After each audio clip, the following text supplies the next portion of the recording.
Cùng đi cam câu tới yêu cô ấy Ibi cam câu tới yêu cô ra Tăng làm rê này răng tăng nhá toa ta Ine yêu tùng y tô nam mê xa Ta hà gồm bay là đa môi gồm nằm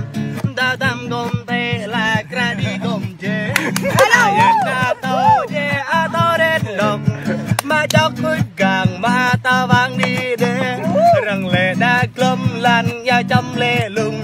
Mà sung bồ hàng mà la blang ở về Đa ngoài đa clom tê đa mới tơ lầm Ta nê tê lộ kênh nhô kênh này ta Rồi và tết nhô ta cho trong tết Ta nê nguê nhô kênh nhô ra mì má Ta hạ thông vô nhô mong nhấp bấy vô Ta đê bấy ngọ kênh ta mi nhấp ta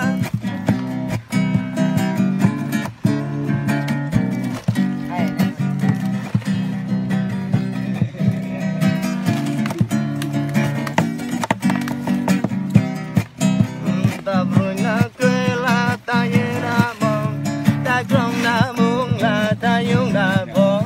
Ibi ga nam go lang ibi ram Ibi ga rong go lang ibi mil Công ibi gam câu tới yêu câu ấy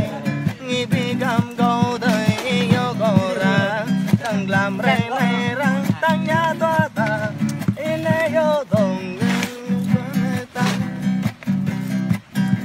Ta hà gồm bay là đang quay côm nằm Ta tâm gồm thế là kra đi gồm chế Ta yêu đã yêu chế á tố đến đồng Mà cho khuyết càng mà ta vang đi đây Răng lệ đã clom lan nha chom lê lùng Mà dương đô lang mà la lang ở về Đã nguôi đã clom thế đã mới tơ lầm Ta thế nhô lộ kênh nhô kênh này ta Ta hà ra vô kênh nhô mi nhấp ta Ghét ta bi tô tê ta lôi tê nhô Gửi nó có nghe đó hết Bro, ngạc ra nè. Bro. Ngạc ra nè. Kết Kết Cái người cái phát đăng ở YouTube Nghe chầm con gà ủng Nghe muốn nghe chầm con gà ủng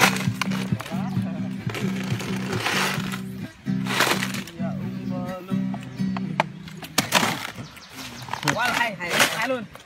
Được hay.